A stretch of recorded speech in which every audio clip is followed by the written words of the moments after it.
বাঁশের সেতুই ছিল এলাকার চলাচলের একমাত্র ভরসা।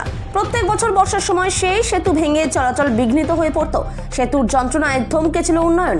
এবারে সেই যন্ত্রণার অবসান। 56 লক্ষ টাকা ব্যয়ে সেতু নির্মাণ শুরু করলো পশ্চিমবঙ্গ গ্রাম উন্নয়ন দপ্তর। বানারহাট ব্লকের প্রধানপাড়া পোস্ট অফিসের কাছে বুড়া কালুয়া নদীর ওপর সেতু নির্মাণের দাবি ছিল দীর্ঘদিনের। অবশেষে সেই দাবি মান্যতা পাওয়ায় খুশি এলাকাবাসী। এদিন স্থানীয়রাই নিজেদের উদ্যোগে পুজো দিয়ে সেতুর শিলান্যাস করলেন। জলপাইগুড়ি থেকে খাদিমুল ইসলামের রিপোর্ট, বিগ নিউজ বাংলা। ভালো লাগছে, এটা সমাজের উন্নতি হচ্ছে। এটা তো দীর্ঘ প্রায় 15 বছর আগে থেকে বাঁশের সেতু ছিল এলাকার চলাচলের একমাত্র ভরসা। প্রত্যেক বছর বর্ষায় সেই সেতু ভেঙে চলাচল বিঘ্নিত হয়ে পড়ত। সেতুর যন্ত্রণায় থমকে ছিল এলাকার উন্নয়ন। এবারে সেই যন্ত্রণার অবসান। 56 লক্ষ টাকা ব্যয়ে সেতু নির্মাণ শুরু করলো পশ্চিমবঙ্গ গ্রাম উন্নয়ন দপ্তর। বানারহাট ব্লকের প্রধানপাড়া পোস্ট অফিসের কাছে বুড়া কালুয়া নদীর উপর সেতু নির্মাণের দাবি ছিল দীর্ঘদিনের।